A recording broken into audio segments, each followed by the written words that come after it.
So that happened. Hello NetRealm, I'm RedParagonG, and today I'm going to be talking about the newest game revealed through Pokemon Presents, Pokemon Legends ZA. I had unfortunately slept through the live broadcast, but when I woke up I was in for a pleasant surprise. Kalos got acknowledged after years of being ignored. I'm still trying to process it as I'm recording. I remember having fond memories of playing Pokemon Y when it first came out, though I did wonder why I couldn't access these buildings in the Lumiose Badlands. X and Y were the first games that used the worldwide release date that caused a domino effect for the franchise and its fans, so I figured something was up.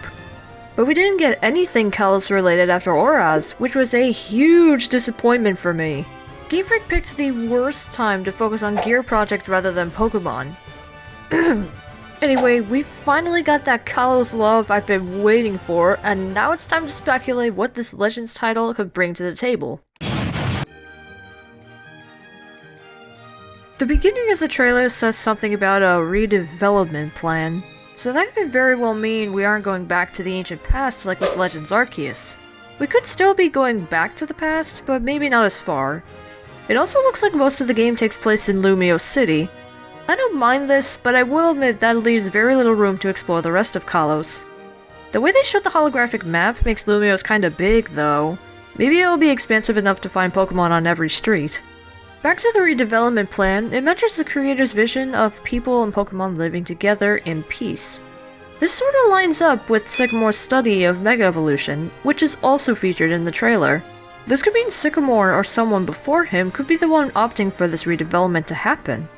There's also this star-shaped logo on the top right corner here. Could the person responsible be connected to this? And could Team Flare be involved? Their leader Lysander is responsible for the Holocaster, which is what the holographic map reminded me of. And he was also the one who set off the ultimate weapon after rejecting the idea that people and Pokemon could coexist. This could all play into the idea that maybe Lysander and Sycamore, or folks related to them, could reconcile and craft the beautiful world that they had dreamed of. It's a little too early to tell, though. I might have predicted Eviltail's final type back in the day, but I can't make too many assumptions right off the bat. I'll give Game Freak more time to cook.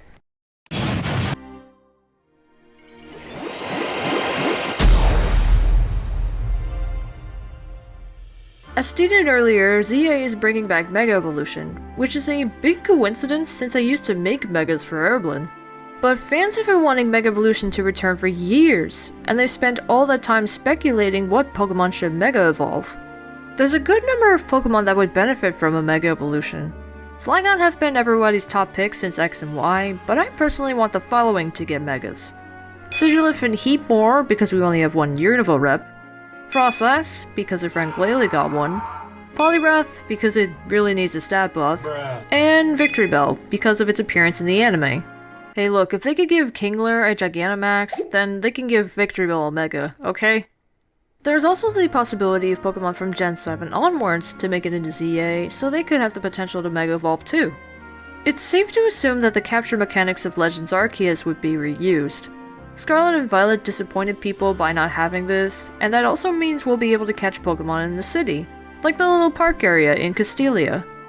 I'm unsure if Styles would come back though. They seem very integral to Legends Arceus, and it would feel weird if they put it into something this modern. I also don't know if Alphys will come back, but we'll have to wait and see. This last bit is more of a wish than anything, but I want Bond Phenomenon from the Gen 6 anime to be canon again.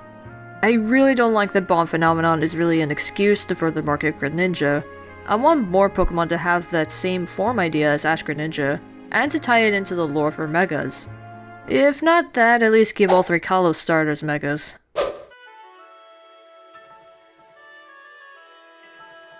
There wasn't much else present in the trailer, but it's hyping itself to be ambitious like Legends Arceus was. But how much more ambitious could it get? The only real risks taken with recent titles were the new Pokemon designs and the open world map. So how further could they go? ZA also isn't coming out until sometime next year, so is Game Freak developing another game for this year? And if so, is that game one of the predictions made for Pokemon Presents?